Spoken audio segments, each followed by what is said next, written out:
Step out of the frame, Delores. You're ruining the aesthetic. I smiled and obeyed, but what I discovered later made her wish she'd never said those words. I'm glad to have you here. Follow my story until the end and comment the city you're watching from so I can see how far my story has reached. I never thought my own son's wife would make me invisible in my own family. At 70, I thought I'd earned the right to simply exist without apology. But standing in that upscale salon in downtown Seattle that Saturday afternoon, watching my daughter-in-law Clarissa orchestrate her perfect family photo shoot, I realized I was wrong. The morning had started innocently enough. 3 weeks earlier, Clarissa had announced during our monthly family brunch that she wanted to do professional family portraits. Something really special, she'd said, her perfectly manicured fingers scrolling through her phone to show us examples from Pinterest. These will be for our holiday cards, social media, and possibly some professional materials for Julian's career advancement. My son Julian had nodded enthusiastically beside her, always eager to support his wife's ideas. Mom, you'll need to block out Saturday, November 18th. Clarissa's found this amazing photographer and an incredible location. Of course, I'd replied, feeling a warm flutter of happiness. A family photo session sounded wonderful. It had been years since we'd had professional portraits taken together. The last ones were from Julian and Clarissa's wedding 5 years ago. And even then, I'd only appeared in a handful of formal family grouping shots. What I hadn't realized was that family had a very specific definition in Clarissa's mind. The salon she'd chosen, Radiance Luxe, was located in the heart of Seattle's most expensive shopping district, nestled between a designer boutique and an upscale jewelry store. The building itself was all glass and chrome, with the salon's name etched in elegant gold script across floor-to-ceiling windows. As I approached the entrance that Saturday morning, I felt distinctly out of place in my sensible beige slacks and cream cardigan. I'd spent $140 that morning at my regular salon across town, money I'd carefully saved from my pension, to get my silver hair washed, cut, and styled. The stylist had done a beautiful job, giving me soft waves that framed my face and made me feel, for the first time in months, genuinely attractive. I'd even splurged on a new tube of lipstick in a shade the cosmetics counter girl had called Rose Elegance. But the moment I stepped into Radiance Luxe and saw the other clients with their designer handbags and diamond jewelry, I felt that old familiar sensation of not quite belonging. Delores! Clarissa's voice rang out across the marble floor. She emerged from one of the private suites in the back, looking absolutely stunning in a flowing cream dress that probably cost more than my monthly mortgage payment. Her honey blonde hair cascaded in perfect waves over her shoulders, and her makeup was so flawless it looked airbrushed. "You look lovely," I said sincerely, because she did. "Oh, this old thing," she waved dismissively at her dress, which still had the designer tags subtly tucked inside the neckline. "Come meet Dashiell, our photographer. He's absolutely brilliant. He's done work for Seattle Magazine and several local celebrities." The private suite was enormous, taking up what must have been a quarter of the salon's space. It had been transformed into a makeshift photography studio with professional lighting stands positioned around the room, white reflectors propped against the walls, and a camera setup that looked like it belonged on a Hollywood set. Dashiell himself was a thin man in his 30s wearing all black, with trendy glasses and a carefully cultivated stubble. He was adjusting one of the lights when we entered, speaking rapidly into a phone headset about aperture settings and golden hour lighting.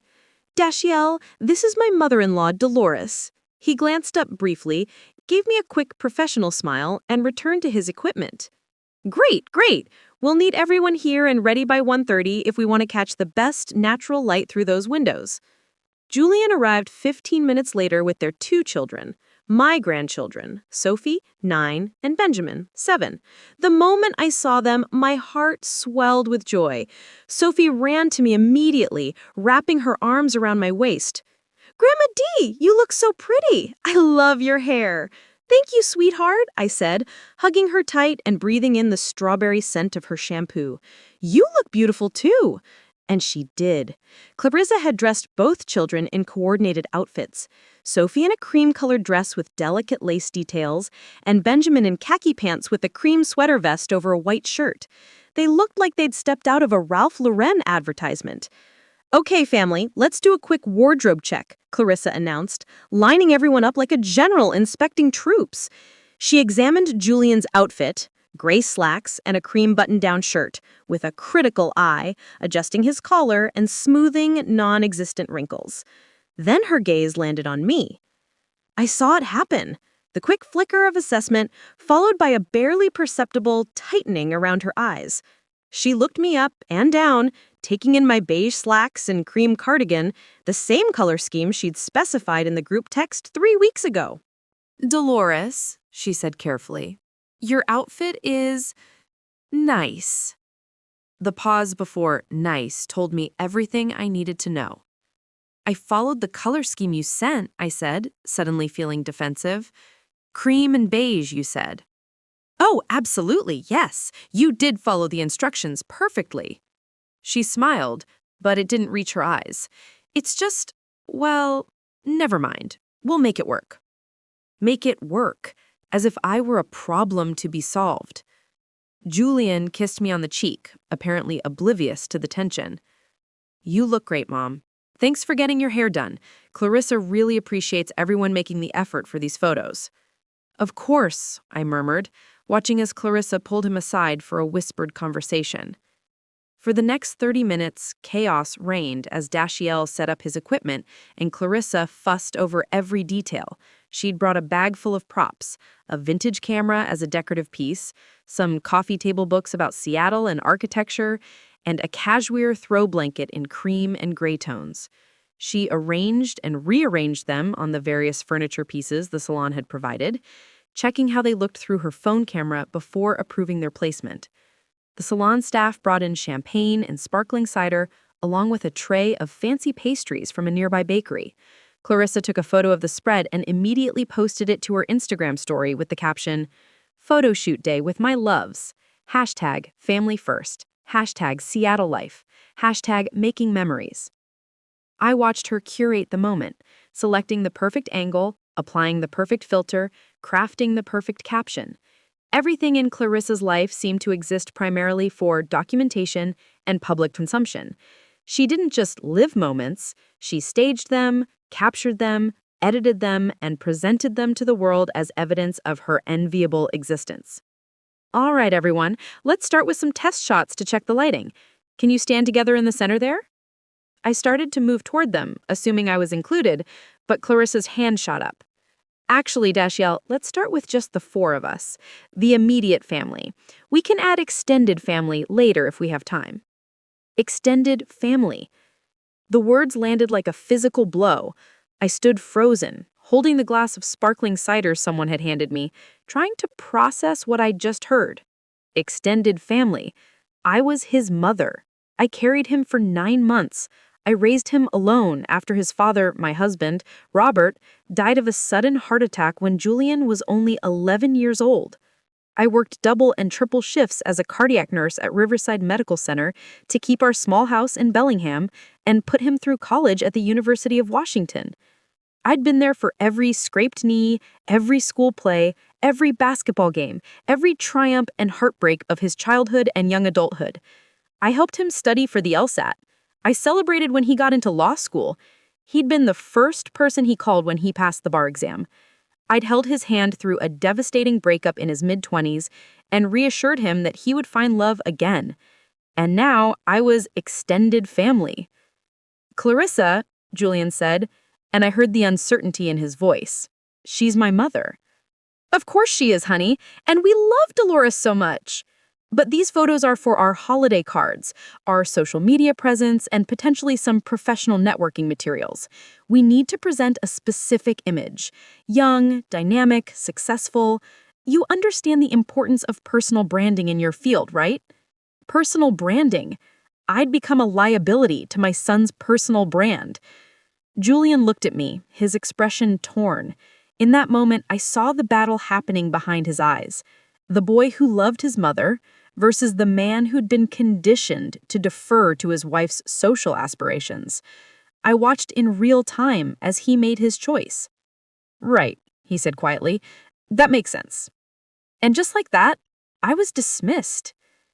"You're such a sweetheart, Delores," she said, her voice dripping with false warmth. "This is exactly why we get along so well.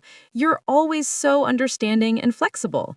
Not like Julian's horror stories about his college roommate's mother-in-law. That woman was apparently a nightmare about boundaries." The message was clear. Be grateful you're even here at all, and don't make trouble like those other difficult mother-in-laws. "It's fine," I heard myself say, taking a step backward. "You do your family photos first." I retreated to one of the plush armchairs along the wall and watched as Dashiell positioned them. Clarissa stood in the center, naturally assuming the role of family matriarch despite being 38 years old. Julian stood behind her, his hand resting on her shoulder in a pose that looked simultaneously intimate and formal. Sophie and Benjamin were arranged on either side, their positions carefully calculated to create visual balance. They looked absolutely perfect, like something from a luxury lifestyle magazine or an advertisement for expensive watches. Beautiful, successful, aspirational. And I was on the sidelines, holding my glass of sparkling cider like an uninvited guest at someone else's party. "Gorgeous, gorgeous," Dashiell murmured, clicking away with his camera. "Clarissa, tilt your chin up just a touch. Perfect. Sophie, sweetheart, give me a natural smile. Think about something that makes you happy. There it is. Beautiful. Benjamin, stand up tall like your dad. Excellent." The session continued for what felt like hours, but was probably only 45 minutes. Dashiell took hundreds of shots, standing poses, sitting poses, candid-looking moments that were actually carefully choreographed. The family laughing on cue, the family looking pensively into the distance, the family holding hands, the family arranged on the salon's elegant sofa like they were posing for their own reality show. Clarissa checked every single image on Dashiell's display screen, approving or rejecting them with the authority of a magazine editor. "That one's too casual. This one doesn't capture our energy. Ooh, I love this one, but can you edit out that reflection in the window? Perfect, perfect. That's definitely going in the holiday card." During one of their brief breaks, Clarissa called out to me, "Delores, honey, would you mind grabbing my phone from my bag? I want to check how these colors are reading on a smaller screen." I retrieved her phone, the latest model, naturally, in a designer case that probably caused more than my monthly electric bill. When I returned, I overheard her conversation with Dashiell. "We'll probably do a few shots with Julian's mother at the very end," she was saying, her voice low, but not quite low enough. "Just to appease him, you know how it is. But those definitely won't be the ones we use for anything public. She's lovely, of course, but she doesn't really fit our aesthetic. Too dated, too ordinary." Dated? Ordinary? The words echoed in my head. Dashiell made a noncommittal sound. "Whatever you want. You're the client, and you're paying for my time." Exactly. And right now, our image is everything.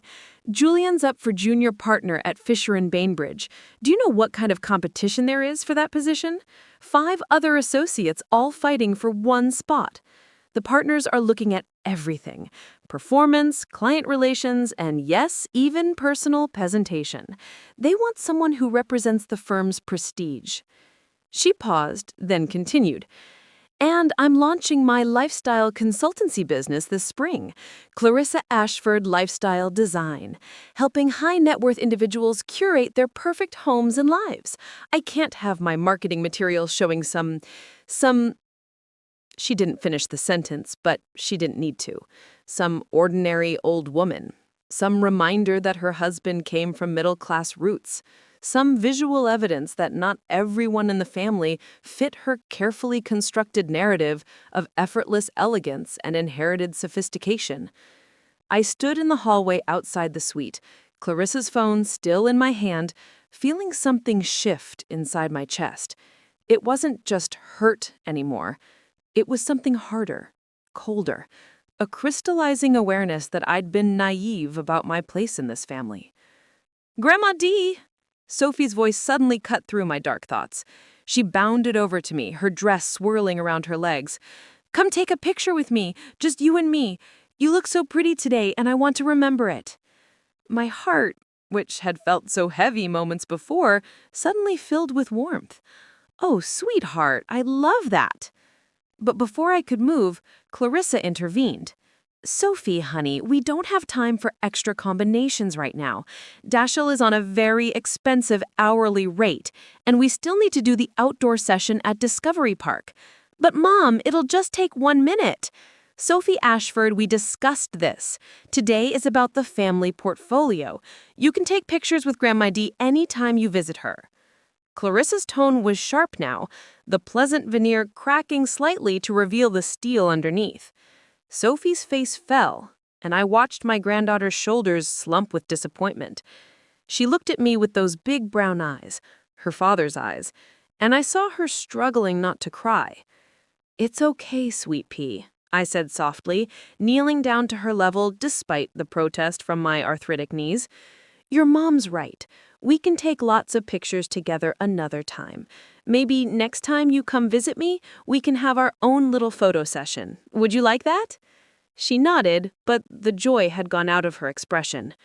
As she walked back to stand with her family, I caught Julian watching the exchange with something that looked like shame on his face. But not enough shame to actually say anything.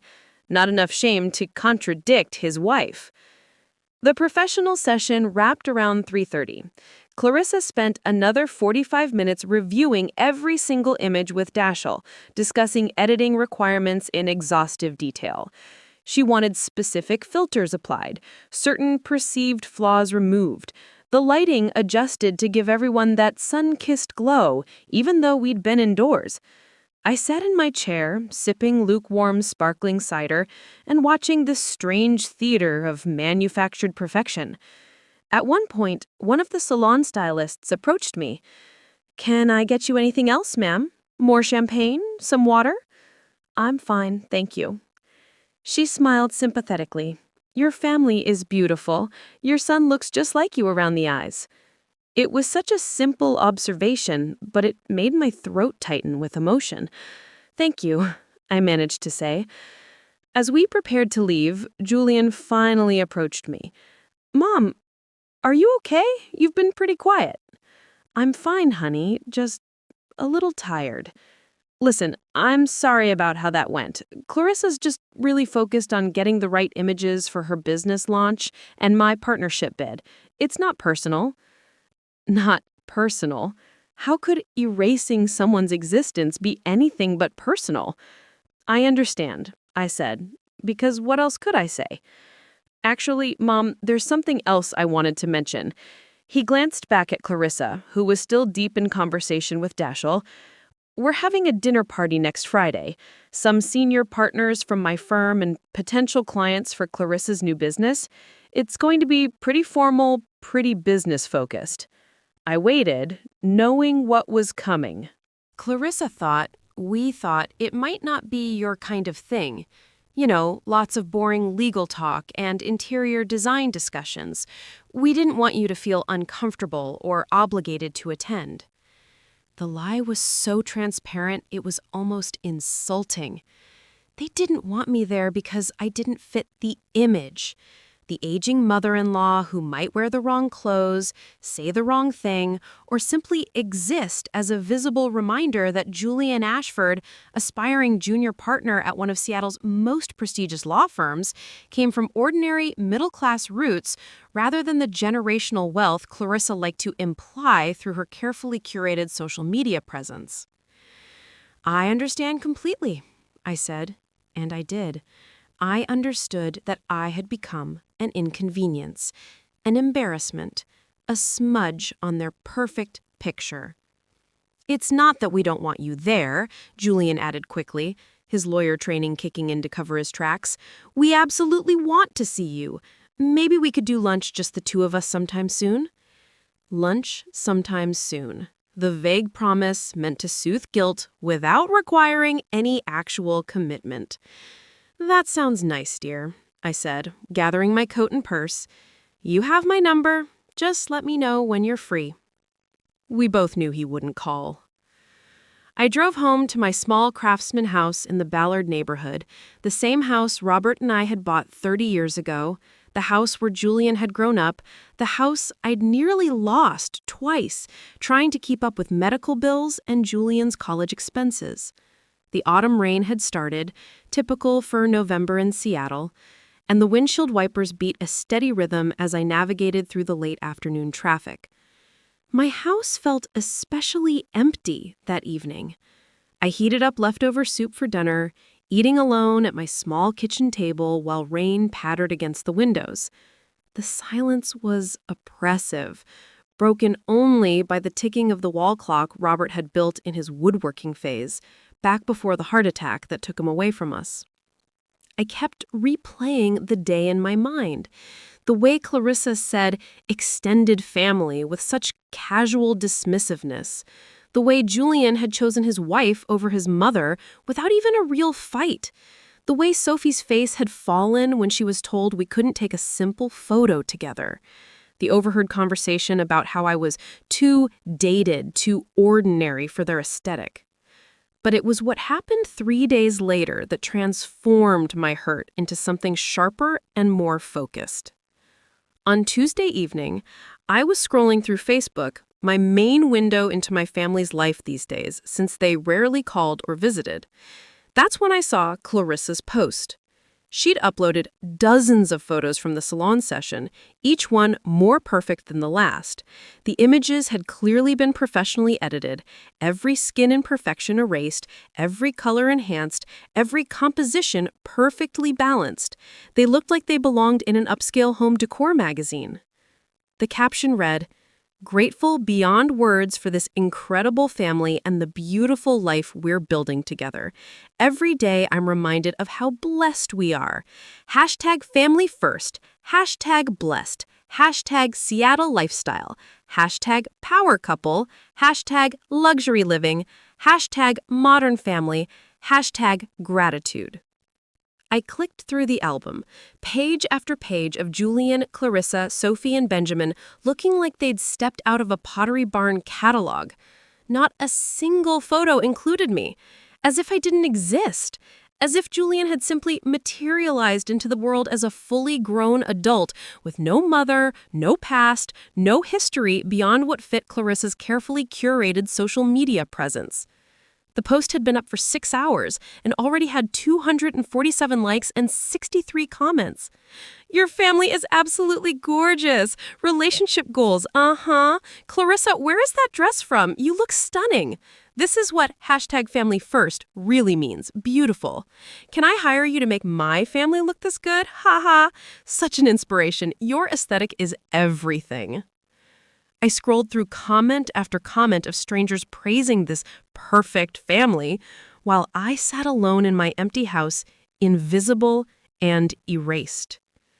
But then I saw a comment that made me pause. It was from someone named Patricia Chen, and her profile picture showed a woman around my age with kind eyes. "Beautiful photos, Clarissa, though I'm surprised not to see Julian's mother included. I met Delores at the Riverside Hospital Charity Gala last month. Such a warm, elegant woman with fascinating stories about her nursing career. I hope she's doing well." I stared at that comment, remembering Patricia now. We had a lovely conversation at the gala where I had been volunteering at the registration table. She'd told me about her own son who was a doctor, and we'd bonded over stories of raising children in demanding medical fields. Clarissa's response appeared 20 minutes later, and reading it felt like being punched in the stomach. "Oh, Patricia, thank you so much for asking. Delores is doing wonderfully.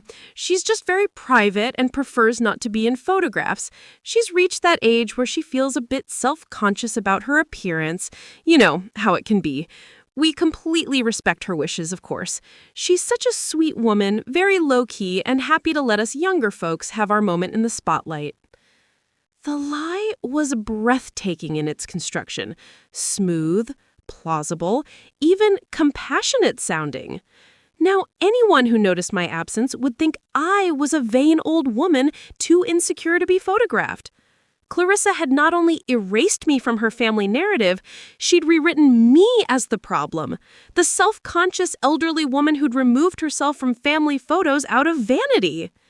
And she'd done it publicly, where it would be archived forever, searchable by anyone who thought to look. I sat there in my living room, the light from my laptop screen casting shadows across the walls, and felt something inside me fundamentally shift. For 5 years since Julian married Clarissa, I'd tried so hard to be the good mother-in-law, the understanding one, the one who didn't make waves or cause problems, the one who accepted every boundary, every excluded invitation, every casual dismissal with grace and accommodation.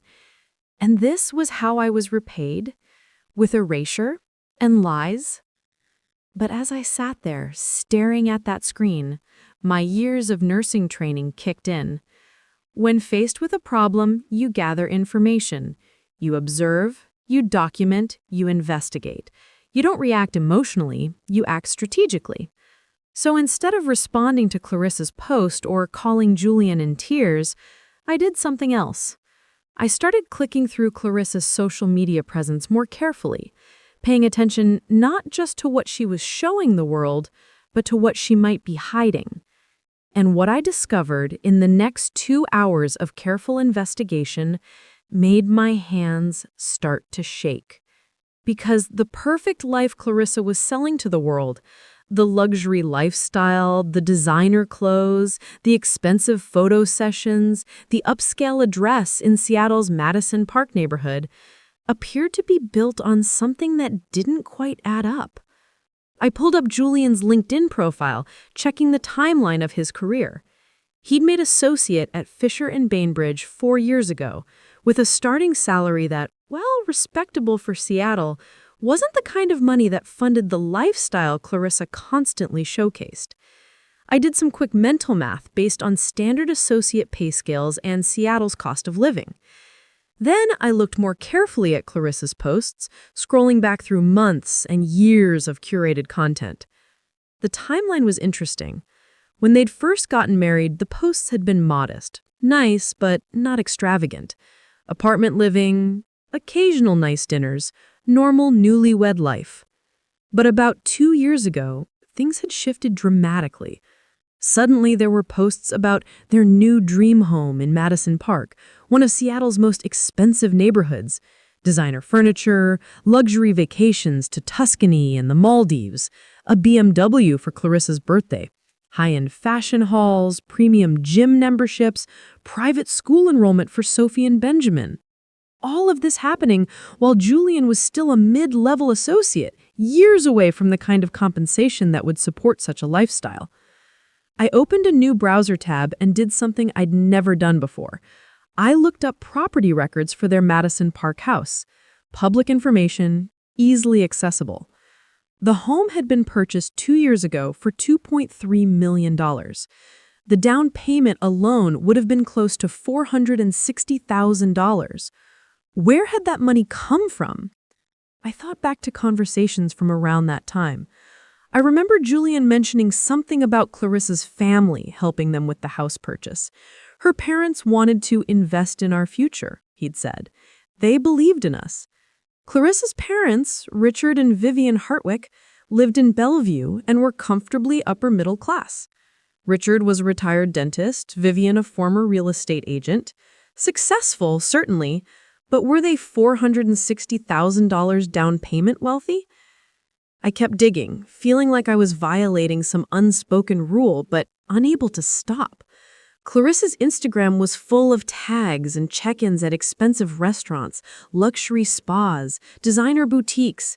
She'd recently announced the launch of her lifestyle consulting business, but as far as I could tell from her posts, she didn't have any actual clients yet. So where was the money coming from?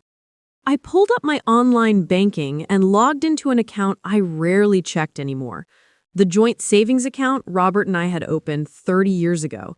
After he died, I'd made Julian a co-owner, thinking it would be helpful for him to have access in case of emergency. The balance had been $127,000 the last time I'd looked, about 6 months ago. The account held money from Robert's life insurance policy, my careful savings over the years, and the proceeds from selling some of Robert's tools and workshop equipment. I clicked to view the transaction history, expecting to see the same balance. Instead, I saw $31,000. My heart started pounding so hard I could hear it in my ears. I clicked through the transaction history with shaking fingers. There, starting about 18 months ago, was a series of transfers. $8,000 here, $12,000 there, $15,000 the month after that. All transferred out to an account I didn't recognize, labeled only with a string of numbers. $96,000 moved out of our joint account over the course of a year and a half in increments just small enough that I hadn't noticed since I rarely checked this particular account. I sat there frozen, staring at the screen, my mind refusing to accept what I was seeing. Julian had access to this account. Only Julian. And he'd been systematically emptying it. I didn't sleep that night. How could I? Every time I closed my eyes, I saw those numbers. $96,000. Nearly $100,000. Gone. Money that Robert and I had saved penny by penny over decades of careful living. Money that was supposed to be my safety net, my security in old age, my emergency fund if my health failed or my modest pension wasn't enough. Money that my son had been systematically stealing from me. I kept telling myself there had to be an explanation. Some legitimate reason why Julian would need to transfer that much money without telling me. Maybe there was a medical emergency I didn't know about. Maybe one of the kids needed some kind of expensive treatment. Maybe there was a legal situation he couldn't tell me about for confidentiality reasons.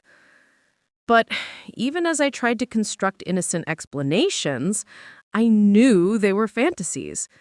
Because if any of those scenarios were true, Julian would have asked me. He would have explained. He wouldn't have just taken the money in increments designed to escape notice. By 3 a.m., I was sitting at my kitchen table with a notepad, writing down everything I knew and everything I needed to find out. My nursing career had taught me the value of systematic investigation. When a patient's symptoms didn't add up, you didn't just guess. You gathered data, looked for patterns, tested hypotheses. I needed to treat this the same way. What I knew: $96,000 transferred from joint account over 18 months. Transfers started approximately 2 years ago. Same time frame as Julian and Clarissa's dramatic lifestyle upgrade. House purchase in Madison Park, a $2.3 million home, requiring substantial down payment. Luxury lifestyle seemingly beyond Julian's associate attorney salary. Clarissa's unlaunched lifestyle business with no apparent income. My exclusion from family photos and events. What I needed to find out? Where exactly did the money go? Were there other accounts being drained? Was Julian acting alone, or was Clarissa involved? What else didn't I know about their financial situation? Were they in legal trouble? Debt? How could I verify any of this without tipping them off? As dawn broke over Seattle, painting the sky in shades of gray and pale pink, I made myself a pot of strong coffee and began my investigation in earnest. First, I logged back into the joint savings account and carefully documented every single transfer. I created a spreadsheet, something I'd learned to do in a computer literacy class at the Ballard Community Center, listing the date, amount, and destination account number for each transaction. The pattern that emerged made my stomach turn. The transfers always happened on the 1st or 2nd of each month, usually in the morning. They ranged from $6,000 to $15,000, seemingly random amounts that would avoid triggering any automatic fraud alerts. Whoever had done this, and I had to face the fact that it was my son, had been strategic and careful. I picked up the phone and called Cascade Regional Bank, where the account was held. Good morning, this is Delores Whitmore. I need some information about account number 47829156. The customer service representative, a young woman with a friendly voice, pulled up the account. Yes, Mrs. Whitmore, I have that here. What can I help you with today? I'm seeing some large transfers out of this account, and I'm trying to verify where they went. Can you tell me more about the destination account? There was a pause as she typed. The transfers have been going to an account at Pacific Northwest Credit Union. The account name is, let me see, it's listed as Ashford Family Trust. Ashford Family Trust. Clarissa's maiden name. And can you tell me when this destination account was added as an authorized transfer recipient? More typing. It looks like it was added 22 months ago in January 2022. The authorization was submitted online using the account credentials for Julian Whitmore. I see. And the account holder for this joint savings account? That's me and Julian, correct? That's correct, Mrs. Whitmore. You're listed as the primary account holder, with Julian Whitmore as the secondary with full access. Full access? Which meant he could do whatever he wanted with the money without my knowledge or consent. One more question, I said, keeping my voice steady despite the fury building in my chest. Do you have records of any other accounts in my name at Cascade Regional? Let me check. Yes, you have a checking account ending in 7834 and a small CD that matured last year. That's all I'm showing. After I hung up, I immediately checked my checking account balance online. That one looked normal. My pension deposits, my regular bills, my modest spending. Nothing unusual. They'd left that account alone, probably because I monitored it regularly and would notice immediately if anything was wrong. But the savings account, the one I'd thought of as my secure nest egg, the one I only checked every few months, that was the perfect target. I needed to know more about this Ashford Family Trust. A quick internet search told me that a family trust was a legal entity used to hold and manage assets, often for estate planning or tax purposes. Legitimate enough on the surface, but why would Julian and Clarissa set up a trust without telling me? And why would they be funding it with my money? I spent the next several hours digging deeper into public records and online databases. What I found painted an increasingly disturbing picture. The Madison Park house wasn't just expensive. According to the property records, they'd put down $500,000 as a down payment. Even if my stolen $96,000 had contributed to that, and the timing suggested it had, where had the other $404,000 come from? I called Clarissa's parents' home in Bellevue, something I hadn't done in over a year. Vivian answered on the third ring. Vivian, it's Delores. I hope I'm not calling at a bad time. Delores, what a surprise! Her voice was cordial but not warm. We'd never been close, though we'd always been polite at family gatherings. How are you? I'm well, thank you. I was actually calling because I wanted to send Julian and Clarissa an anniversary gift, and I wanted to get your advice on something nice for their home. It was a flimsy excuse, but Vivian seemed to buy it. Oh, how thoughtful! Yes, their home is absolutely beautiful. We were just so relieved when they finally found something in their price range. The Seattle market is absolutely insane right now. It really is. I heard you and Richard helped them with the down payment? That was so generous. There was a pause. Helped with the down payment? No, dear. We gave them $25,000 as a wedding gift years ago, but they used that for furniture and things. They managed the house purchase on their own.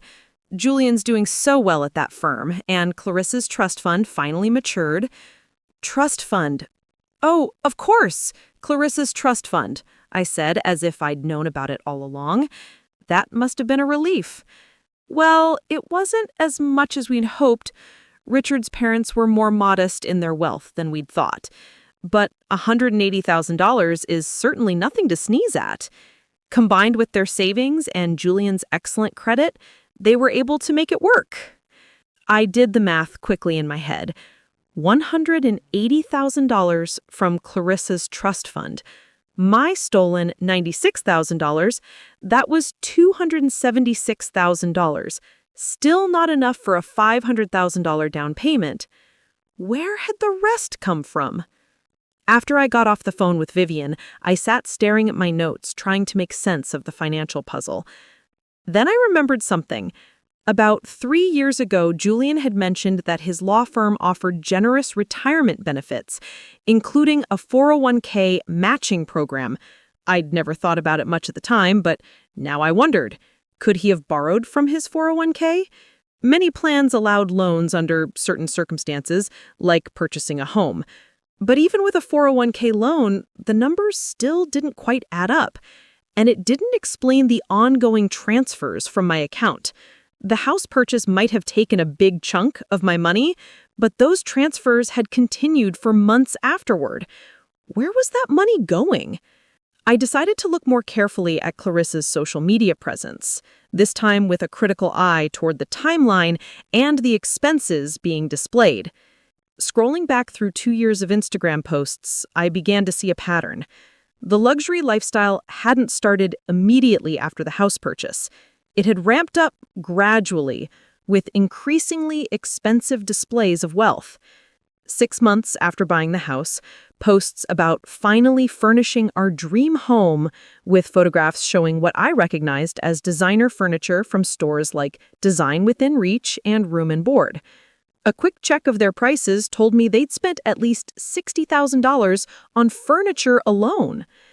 8 months after, vacation photos from Tuscany, celebrating life and love in Italy, #travel goals, #la dolce vita. I looked up the hotel they'd tagged, $800 per night. For a 2-week trip with flights, meals, and activities, they'd probably spent $20,000. 10 months after, a BMW X5 in the driveway, white with cream leather interior. New car? Who dis? Thank you to my amazing husband for this early birthday surprise.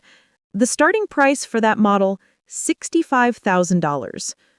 12 months after, posts about Sophie and Benjamin starting at Evergreen Academy, one of Seattle's most exclusive private schools. Annual tuition for 2 children, approximately $45,000. I kept scrolling, kept calculating. Designer handbags, $3,000 each, and she'd posted about at least 4 different ones. Luxury gym membership at Equinox, $250 per month. Regular posts from high-end restaurants, $200 to $400 per dinner. Premium organic grocery delivery services, a home wine cellar installation, professional interior decorating services. The list went on and on. Even with Julian's salary, which I estimated at around $180,000 as a mid-level associate, and even assuming they'd somehow managed that massive house down payment legitimately, there was no way they could afford this lifestyle.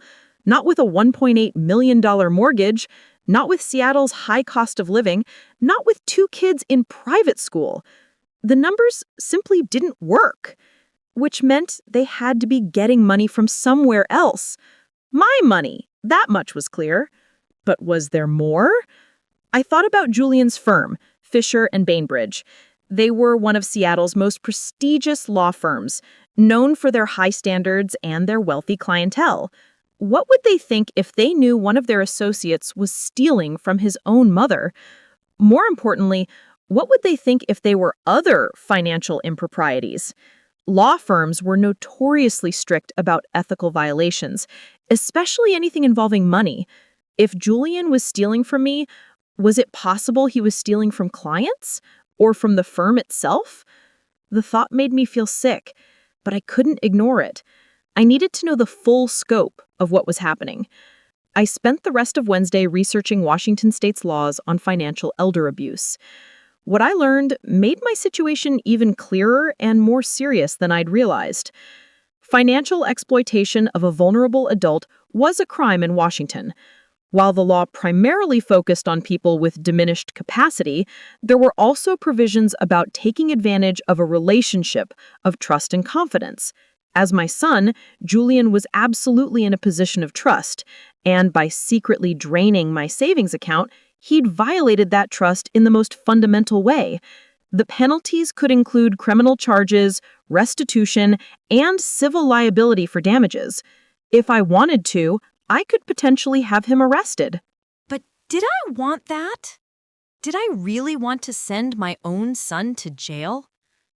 I thought about Julian as a little boy, how he used to climb into my lap when he was scared of thunderstorms, how proud he'd been when he'd lost his first tooth, how he'd cried in my arms after his father died, asking me why God had taken Daddy away.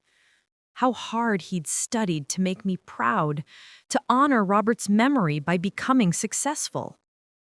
When had that sweet boy become someone who would steal from his own mother? Or had Clarissa corrupted him? Had her ambition, her need for a luxury lifestyle, her obsession with image and status, had all of that twisted my son into someone I didn't recognize? I didn't know. But I knew I needed more information before I decided what to do. On Thursday morning, I did something I'd never done before.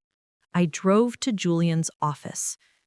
Fisher and Bainbridge occupied 3 floors of a modern glass tower in downtown Seattle's financial district. The lobby was all marble and chrome, with enormous abstract paintings on the walls and uncomfortable-looking modern furniture arranged in precise groupings. A security desk stood between the elevators and the entrance.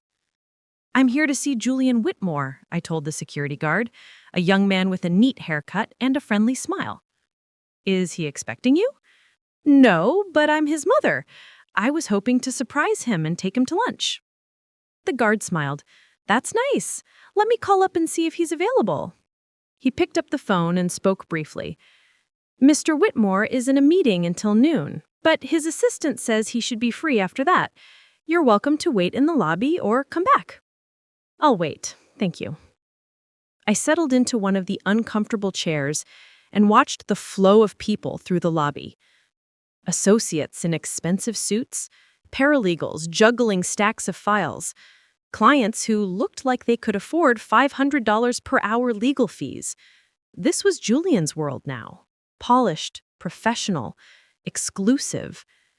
Did I even fit into this world anymore? Or had I become just another embarrassment, another reminder of his modest origins that didn't align with the image he and Clarissa were trying to project? At 12:15, Julian emerged from the elevators, his phone pressed to his ear, nodding and saying, "Absolutely, I'll have that memo on your desk by end of day." He hung up and finally noticed me sitting there. The expression that crossed his face was complex: surprise, confusion, and something that might have been guilt. "Mom, what are you doing here?" I stood up, smoothing my slacks. "I was hoping we could have lunch, if you're not too busy." He glanced at his watch, then at his phone, clearly calculating whether he had time. Yeah, okay, sure. There's a cafe around the corner. Let me just grab my coat." 10 minutes later, we were seated in a small bistro that catered to the downtown lunch crowd. Julian ordered a salad and checked his phone 3 times before the waiter had even brought our water. "This is nice," I said, trying to keep my voice light and normal, despite the storm of emotions churning inside me. I feel like I haven't seen you in weeks. Yeah, work has been crazy. The partnership decision is coming up in a few months, and I'm trying to make sure all my cases are airtight. He finally put his phone face down on the table. How are you doing? I'm fine. Keeping busy with my volunteer work at the hospital, my book club, the usual. We made small talk for a few minutes. The weather, the Seahawks season, a new restaurant that had opened in Ballard. But I could see the tension in his shoulders, the way he kept glancing at his watch. Julian, I said, finally, deciding to test the waters, I've been thinking about my finances lately, making sure everything is in order for my future. His hand, reaching for his water glass, froze for just a fraction of a second. That's good, Mom. That's smart. Estate planning is important. I've been looking at my savings, thinking about whether I have enough to last me through my retirement years. With inflation and healthcare costs. You're only 70, Mom. You've got plenty of time. But still, I want to make sure I'm prepared.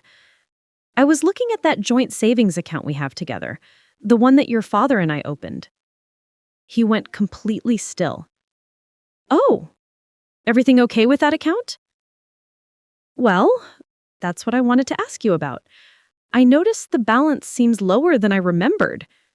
Have you had to use any of that money for anything? I watched his face carefully, the micro expressions that flashed across it, panic, calculation, and then a forced casualness, told me everything I needed to know. Oh, that. Yeah, I should have mentioned that. I had to move some money around for some investments, but it's still your money, Mom. It's just in a different account that has a better interest rate. The lie came so smoothly, so easily. This wasn't the first time he'd lied to me. It was just the first time I'd been looking carefully enough to catch it. Investments? What kind of investments? Just mutual funds, index funds, boring stuff. My financial advisor recommended diversifying. I was actually planning to talk to you about it, but you know how busy things have been. How much did you move? He picked up his phone, pretending to check something. I'm not sure off the top of my head. Maybe $30,000? I'd have to look at the statements. $30,000. He was lowballing by more than half, testing to see if I knew the real number. That seems like a lot to move without discussing it with me first. Mom, you made me a co-owner on that account specifically so I could help manage your finances. That's what I'm doing, managing them to make sure you have the best possible returns. The logic was superficially sound, but it was built on a foundation of lies. And the way he was looking at me now with a mixture of defensiveness and condescension made something inside me harden. Julian, I need you to be honest with me. Is everything okay financially? Are you and Clarissa in some kind of trouble? What? No, of course not. Why would you think that? Because you bought a very expensive house, and you're living a lifestyle that seems beyond what an associate attorney could afford. I'm just concerned. His expression shifted from defensive to offended. Mom, I make good money. We're fine. More than fine. And frankly, it's a little insulting that you don't think I'm capable of supporting my family. That's not what I'm saying. Isn't it? You've never really accepted Clarissa, have you? You've never thought she was good enough or that we were making good decisions, and now you're questioning our finances like we're children who can't manage money. The deflection was textbook. Turn the accusation back on the accuser, make them defensive, make them the problem. I'd seen it 1,000 times in my nursing career when someone was caught doing something wrong. Julian, I'm not attacking you. I'm asking legitimate questions about my own money. Your money that you voluntarily put in a joint account and gave me access to. His voice was rising now, drawing glances from nearby tables. Your money that I've been carefully managing and investing for your benefit. And instead of being grateful, you're accusing me of what exactly? Stealing from you? The word hung in the air between us like a grenade. I didn't say that. I said quietly. But you're thinking it. I can see it on your face. He stood up abruptly, throwing his napkin on the table. I have to get back to work. Thanks for lunch, Mom. Julian, wait! He walked out of the cafe, leaving me sitting alone with 2 untouched salads and the attention of several curious diners. I paid the bill with shaking hands and drove home in a daze. The confrontation had gone exactly wrong. I'd tipped my hand without getting any real answers, and now Julian knew I was suspicious. He'd go straight to Clarissa, and they'd circled wagons. But I'd learned something important. Julian was capable of looking me in the eye and lying without hesitation. The son I'd raised, the boy I'd sacrificed everything for, had become someone who could steal from me and then act offended when questioned about it. That evening, as I sat in my living room trying to figure out my next move, my phone rang. It was an unknown number with a 206 area code. Hello? Mrs. Whitmore? This is Detective Sarah Chen from the Seattle Police Department, Financial Crimes Unit. My heart stopped. Yes? I'm calling because your name came up in connection with an investigation we're conducting. Would it be possible for you to come to our office tomorrow to answer some questions? It's regarding some financial irregularities we've discovered, and we believe you may have relevant information. What kind of irregularities? I'd prefer to discuss the details in person, ma'am. Would 10 a.m. work for you? I agreed and hung up, my mind racing. The police were investigating financial irregularities. That could mean a lot of things. But given the timing, given what I just discovered about Julian's theft, I had a terrible feeling I knew exactly what this was about. And it was bigger than I had imagined. I barely slept that night, my mind spinning through countless scenarios of what the police might want from me. By the time dawn broke over Seattle, painting my bedroom walls in shades of gray and pale gold, I'd convinced myself that Julian must be in serious trouble. Financial Crimes Unit. That wasn't about my stolen savings. That was something bigger, more serious. At 9:30 a.m., I pulled into the parking garage of the Seattle Police Department's downtown headquarters. My hands were trembling as I locked the car, and I had to take several deep breaths before walking to the elevator. Detective Sarah Chen met me in the lobby. She was a woman in her early 40s, with kind eyes and a professional demeanor that immediately put me somewhat at ease. Mrs. Whitmore, thank you so much for coming in. I know this must be concerning for you. Please follow me. She led me to a small conference room with a table, 4 chairs, and a mirror that I suspected was one-way glass. My stomach clenched with anxiety. Can I get you some coffee? Water? Water would be nice, thank you. She returned with a bottle of water and settled across from me, opening a thick folder. Mrs. Whitmore, I want to be upfront with you about why you're here. We've been investigating irregularities at Fisher & Bainbridge, the law firm where your son works. Specifically, we're looking into the misappropriation of client trust funds. Client trust funds? Yes, ma'am. For the past 8 months, we've been working with the Washington State Bar Association on an investigation into several associates at the firm. Money has been disappearing from client accounts, funds that attorneys are supposed to hold in trust, while handling estate settlements, real estate transactions, and other matters. We're talking about significant amounts, over $2 million across multiple clients. I felt like I couldn't breathe. And you think Julian is involved? We know he's involved, Mrs. Whitmore. We have documentation showing that he personally handled several of the compromised accounts. What we're trying to determine is the extent of his involvement and whether he was acting alone or as part of a larger scheme. She paused, watching my reaction carefully. We've also discovered that he's been moving money from a joint account he shares with you. That's why we wanted to talk to you. I just discovered that myself. He's taken $96,000 from our joint savings account over the past 18 months. Detective Shen nodded, unsurprised. We thought you might not have known. The pattern is consistent with other financial behaviors we've documented. Mrs. Whitmore, I need to ask you some difficult questions. Has your son or his wife, Clarissa Ashford, ever asked you to sign any documents you didn't fully understand? Have they ever pressured you to give them access to other accounts or assets? No, nothing like that. The joint savings account was something my late husband and I set up years ago. I made Julian a co-owner after Robert died, thinking it would be helpful for emergencies. I trusted him. Of course you did. He's your son." She made a note in her folder. "What can you tell me about their lifestyle? Have you noticed any dramatic changes in their spending patterns?" I told her everything. The Madison Park house, the luxury cars, the private school tuition, the constant vacations and designer purchases showcased on social media, the lifestyle that had never made sense given Julian's salary. Detective Shen listened intently, occasionally jotting notes.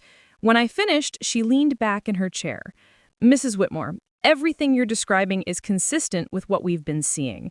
Your son and daughter-in-law have been living well beyond their means for about 2 years. The timeline corresponds with when the client trust fund irregularities began.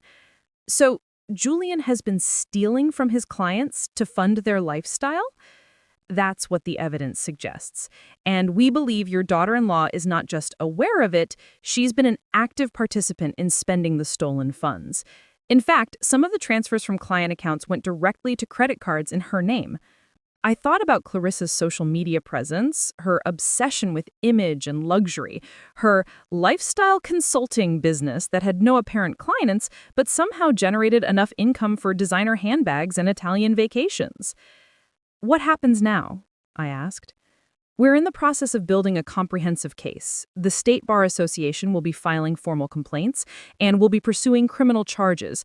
Given the amounts involved and the breach of fiduciary duty, your son is likely looking at several years in prison. His wife may also face charges as an accessory and for money laundering." Prison? My son was going to prison. "Mrs. Whitmore, I need to ask, do you want to file a formal complaint about the money taken from your joint account? It would strengthen our case and ensure you're recognized as a victim in these proceedings." I thought about Julian as a little boy, about all the sacrifices Robert and I had made for him, about the hopes and dreams we'd had for his future. And then I thought about how he'd looked at me in that cafe yesterday, how easily the lies had come to him, how he'd tried to make me feel guilty for questioning him. "Yes," I said finally, "I want to file a complaint. He needs to face consequences for what he's done." Detective Shen nodded with what looked like respect. "I know that wasn't an easy decision. For what it's worth, you're doing the right thing. People like your son, they don't stop until they're forced to stop. And the longer it goes on, the more victims there are." After signing several statements and providing all the documentation I'd gathered about the transfers from my savings account, I left the police station feeling emotionally drained but strangely lighter. The truth was out. I wasn't carrying this secret anymore. My phone rang as I was driving home. It was Julian. "Mom, what the hell did you do?" His voice was filled with rage, nothing like the defensive but controlled tone from our lunch yesterday. This was raw fury. "I don't know what you're talking about," though my heart was pounding. "The police just showed up at my office with a warrant. They're going through my files, my computer, everything. My managing partner pulled me into his office and put me on immediate administrative leave. And they told you'd been in this morning filing complaints against me, your own son." "You stole from me, Julian. You stole nearly $100,000 from my savings account. What did you expect me to do? I was investing it. I told you that yesterday. But instead of trusting me, instead of believing in me, you went to the fucking police like I'm some kind of criminal." "You are a criminal, Julian. You stole from me, and apparently you've been stealing from your clients too. The police told me everything." There was a long silence. When he spoke again, his voice was different, lower, more desperate. "Mom, please, you don't understand. If I go down for this, I lose everything. My career, my reputation, my family. Sophie and Benjamin will grow up knowing their father went to prison. Is that what you want?" What I wanted was a son who didn't steal from me. What I wanted was to be treated like a member of my own family instead of an embarrassment you needed to hide. But I don't get what I want, do I? "This is Clarissa's fault," he said suddenly. "She's the one who pushed for all of it. The house, the cars, the lifestyle. She was never satisfied with what I could provide legitimately. She kept pushing, and I just wanted to make her happy. I just wanted to give my family a good life." The blame shifting was pathetic. "You're a grown man, Julian. You made your choices. Don't try to pin this all on Clarissa. You've never liked her. You've been waiting for a chance to destroy my marriage since the day I met her." "I'm not the one destroying your marriage, Julian. You did that all by yourself when you decided to become a thief." I took a breath, feeling tears start to sting my eyes. I raised you better than this. Your father would be so disappointed. Don't you dare bring Dad into this. Don't you dare use him to... I hung up. My hands were shaking so badly I had to pull over into a grocery store parking lot. I sat there in my car, watching normal people go about their normal lives, loading groceries into cars, pushing shopping carts, talking on phones, and felt like I was watching from another dimension. My phone rang again. Julian. I declined the call. It rang again and again. Finally, I turned it off completely. When I got home, there was a car in my driveway. Clarissa's white BMW. She was sitting on my front porch, and the moment she saw me, she stood up. Even in crisis, she looked impeccable. Designer jeans, a cashmere sweater, perfect hair and makeup. But her eyes were red, and her carefully constructed composure was cracking. "How could you?" she said as I approached. "How could you do this to us?" "I didn't do anything to you, Clarissa. Julian did this to himself. He was trying to provide for his family. He was trying to give us the life we deserved. And you jealous, bitter old woman, you couldn't stand to see us happy. You had to destroy it." I unlocked my front door. "I'm not having this conversation with you." She followed me inside anyway. "Do you have any idea what you've done? Julian's career is over. Over. Fisher and Bainbridge fired him an hour ago. They're pursuing their own civil suit against him. We're going to lose everything. The house, the cars, everything. And Sophie and Benjamin, what are we supposed to tell them? How do I explain to my children that their grandmother destroyed their father's life?" I turned to face her. "You want to know what to tell them? Tell them the truth. Tell them their father stole money from his own mother and from his clients. Tell them their parents were living a lie, spending money they didn't have on things they didn't need to impress people they didn't even like. Tell them that actions have consequences." "We were building something," Clarissa said, and there were tears streaming down her face now, ruining her perfect makeup. "We were creating a life. My lifestyle business was about to take off. Julian was about to make partner. We were so close, and you ruined it because of what? Because we didn't put you in some stupid family photos?" "This has nothing to do with the photos, Clarissa. This is about you and Julian stealing from me. Stealing from his clients. Building your perfect life on fraud and lies. The photos just showed me who you really were. People who saw me as an inconvenience, an embarrassment, something to be erased from your perfect narrative." "You're nobody's perfect grandmother," Clarissa shot back. "You're judgmental and cold, and you've never supported our marriage. Julian told me how you reacted when he first introduced us, how you thought I was too ambitious, too materialistic, not good enough for your precious son. I thought you were ambitious. I didn't realize you were criminal." She stood there trembling with rage, mascara streaking down her cheeks. "I hope you're happy. I hope destroying your own son's life was worth it, because I will make sure Sophie and Benjamin know exactly what you did. I will make sure they understand that their grandmother chose revenge over family."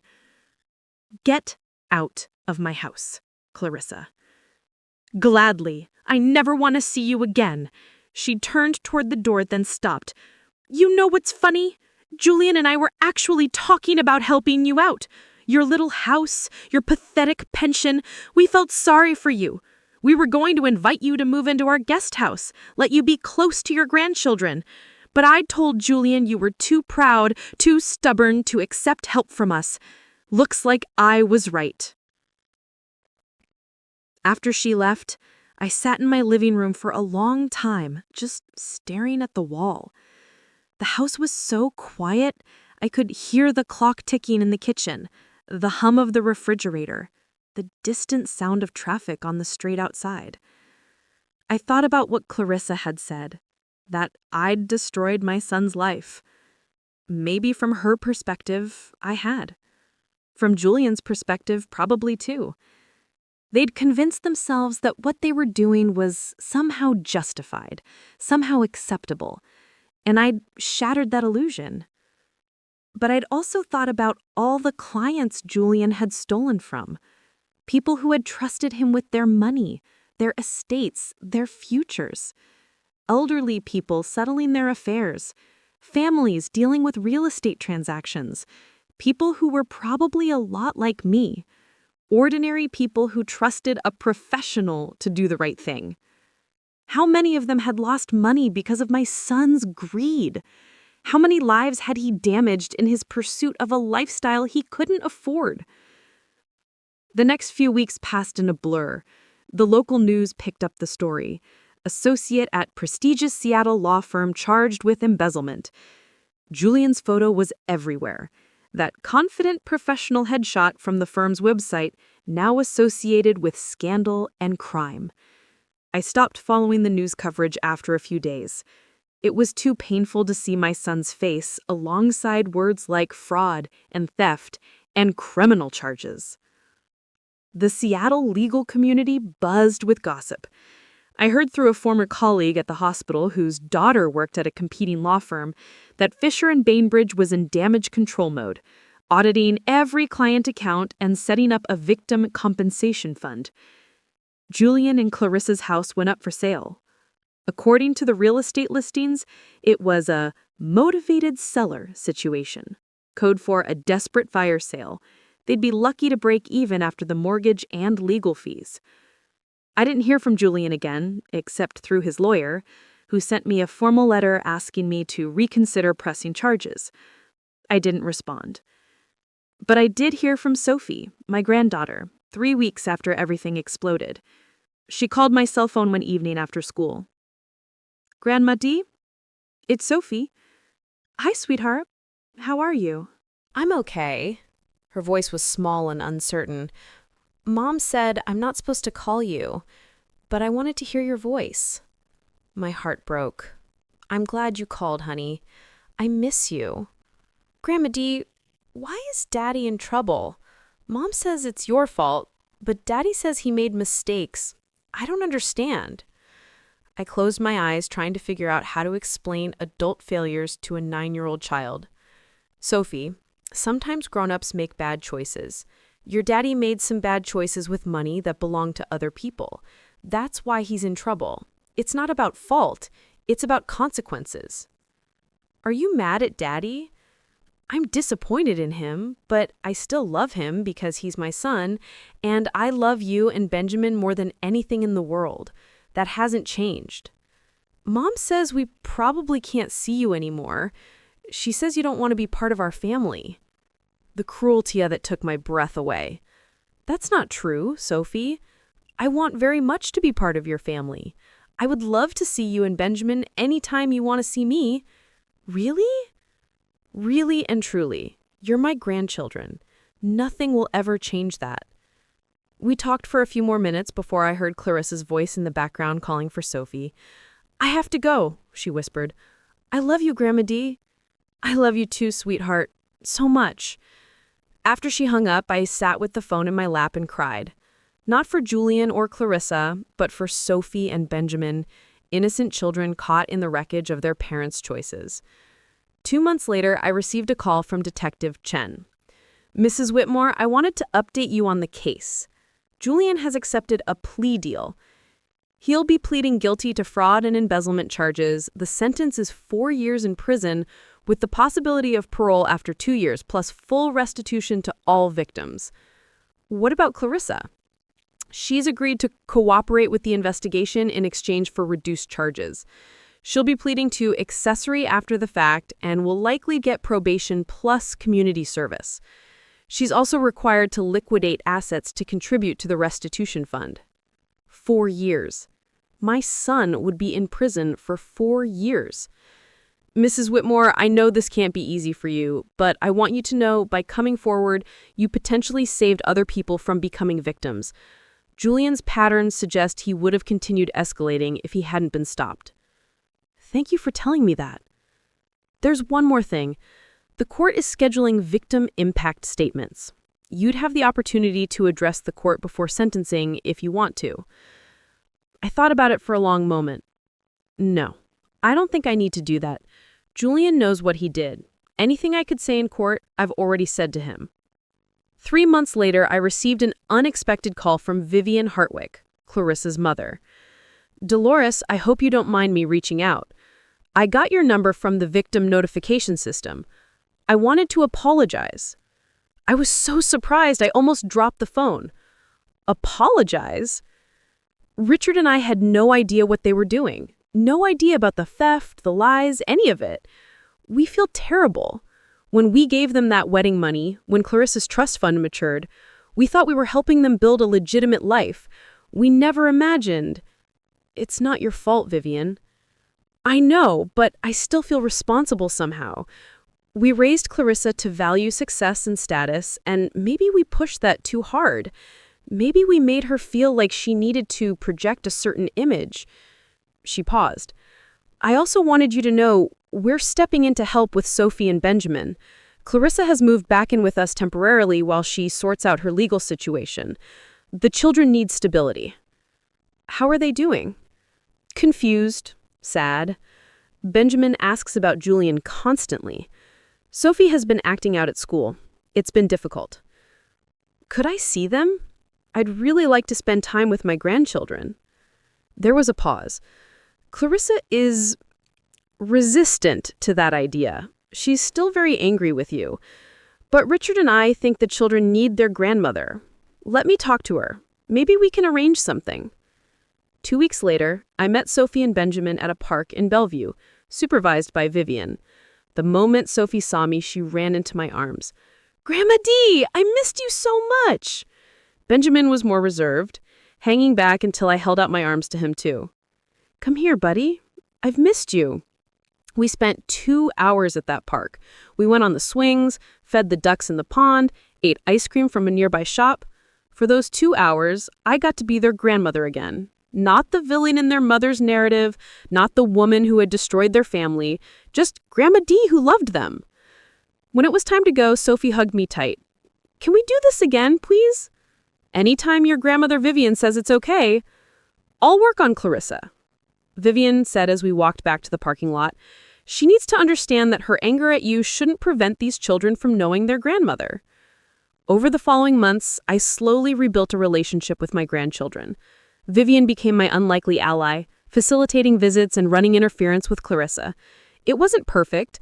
I couldn't see them as often as I wanted to, and Clarissa refused to be present for any of our meetings. But it was something. 6 months after Julian's sentencing, I received a letter from him. It had been forwarded through his lawyer, written on prison stationery with handwriting that looked shakier than I remembered. Mom, I don't know if you'll even read this. I wouldn't blame you if you threw it away, but I needed to try. I've had a lot of time to think in here about what I did, about the choices I made, about the person I became, and I finally understand what you tried to tell me, that I did this to myself, not you, not even Clarissa, though she certainly encouraged it. Me. I got caught up in wanting to appear successful, wanting to impress people, wanting to give my family a life that looked perfect from the outside. And somewhere along the way, I lost sight of what actually mattered. Integrity, honesty, family, the values you and Dad raised me with. I can't undo what I've done. I can't give you back the money I stole or repair the trust I broke. I can't give back all those years of you working double shifts to put me through college, only to watch me throw it all away. I can't change the fact that my children will grow up knowing their father is a criminal. But I want you to know that I'm sorry, truly sorry, not just for getting caught, but for what I did, for betraying you, for letting greed and ambition turn me into someone you didn't recognize. I don't expect forgiveness. I don't deserve it. But I wanted you to know that in here, stripped of all the pretense and the expensive things and the false image I was trying to project, I finally see clearly. And what I see is that I had everything that mattered. Your love, a family, a good career, and I threw it away for things that never mattered at all. I love you, Mom. I always have, even when I acted like I didn't. even when I treated you like an embarrassment, even when I stole from you. You deserved so much better than the son I became. Julian. I read that letter 3 times, sitting at my kitchen table with tears streaming down my face. It didn't fix anything. It didn't undo the harm. But it was the first honest thing Julian had said to me in years. I didn't write back right away. I needed time to process, to decide whether I was ready to open that door even a crack. 1 year after everything fell apart, I was volunteering at Riverside Medical Center's cardiac unit when Patricia Chen, the woman from the hospital gala who'd asked about me on Clarissa's Facebook post, approached me. "Delores, I was hoping I'd run into you. How are you?" "I'm doing well, Patricia. How's your son?" "Thriving. He's loving his residency." She hesitated. "Listen, I heard about what happened with your son, the legal troubles. I just wanted to say, I think you're incredibly brave for doing what you did. It couldn't have been easy." "It wasn't, but it was necessary." I'm sure Julian didn't see it that way. No, he didn't. But sometimes loving someone means holding them accountable, even when it costs you everything. She squeezed my hand. "You're stronger than most people, Delores. Your grandson Benjamin was in my grandson's class at Evergreen before they transferred schools. From what I hear, Vivian Hartwick has been wonderful in helping those children adjust." She has been. Much better than I expected. Well, if you ever need someone to talk to, someone who understands family complications, I'm here. Let me give you my number. As I walked out of the hospital that evening, I realized something. I'd lost my son, at least for now. I'd lost my savings. I'd lost the naive belief that family loyalty trumped everything else. But I'd gained something too.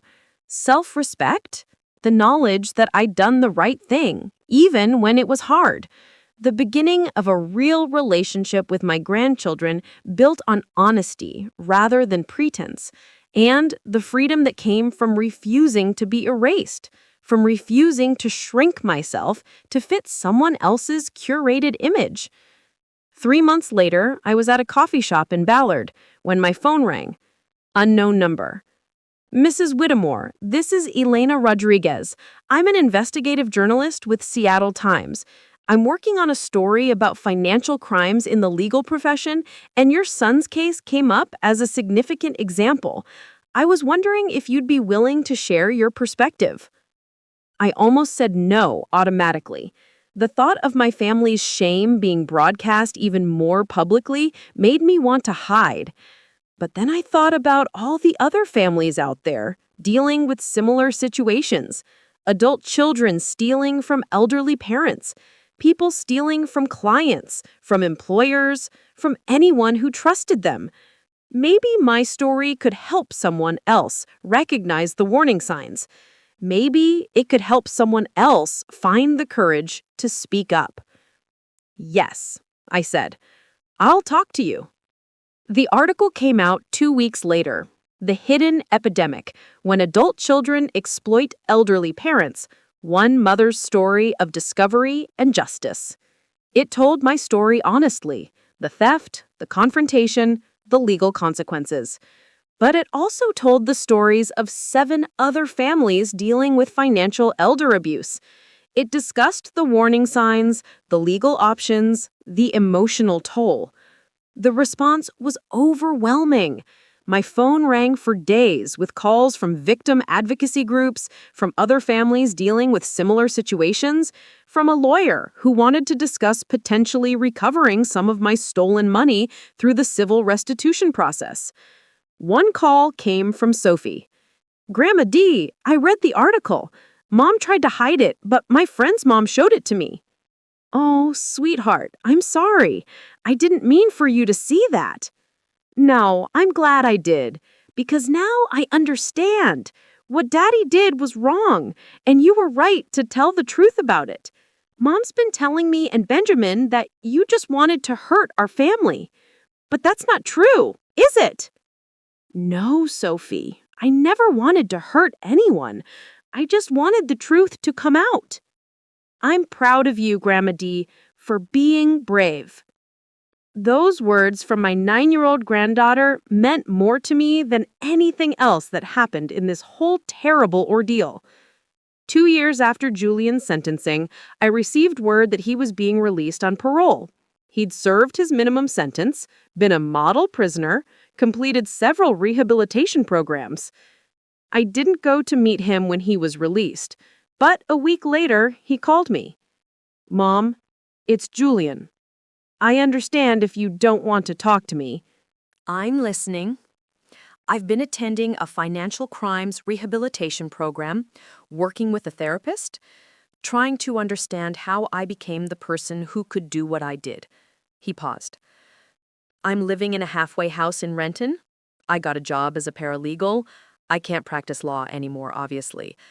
I'm paying restitution out of every paycheck. It'll take me the rest of my life to pay back what I stole, but I'm committed to doing it. That's good, Julian. I want to see you, Sophie and Benjamin. Clarissa is allowing supervised visits, and I hoped, maybe you'd be willing to be there.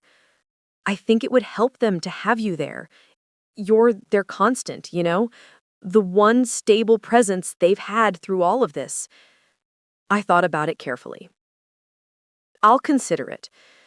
But Julian, if I do this, we need to be clear about something. I'm not doing it for you. I'm doing it for Sophie and Benjamin. I understand. And Mom, thank you for everything you've done for them, for being there when I couldn't be. 3 weeks later, I sat in Vivian's living room while Julian saw his children for the first time in 2 years. Sophie was cautiously affectionate, Benjamin more reserved. Clarissa hovered in the doorway, her face tight with complicated emotions. Julian looked older, thinner, more worn than I remembered. But when he looked at his children, I saw something I hadn't seen in years. Genuine emotion. Not the performance of emotion for social media or professional advancement, but real feeling. I'm sorry, he said to them, for everything I put you through, for the choices I made that hurt our family. I'm going to spend the rest of my life making it up to you. As I watched him with Sophie and Benjamin, I felt something I hadn't expected. Not forgiveness exactly, but maybe the beginning of understanding that people were more complex than the worst things they'd done. Julian and I would never have the relationship we had before all of this. That was impossible.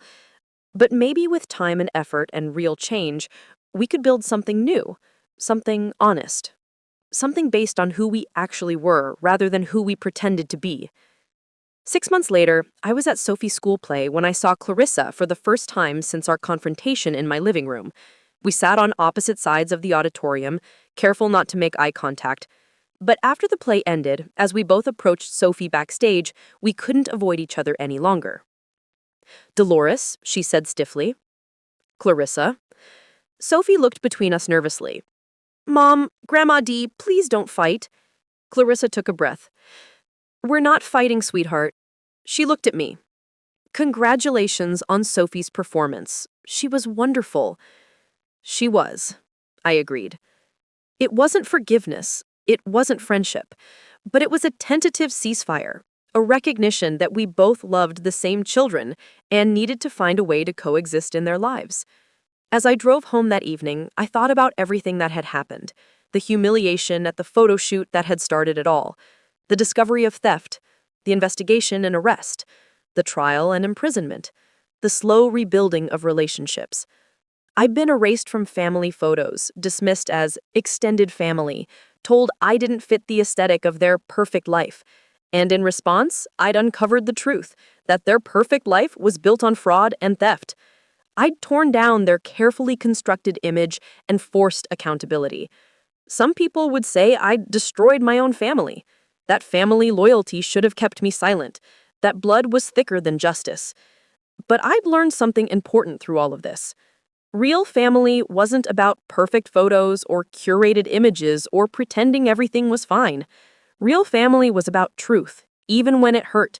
about accountability even when it cost you everything, about showing up with honesty and integrity even when it meant standing alone. I'd been told I didn't belong in the spotlight, that I ruined the aesthetic, that I should stay in the shadows where old women belonged.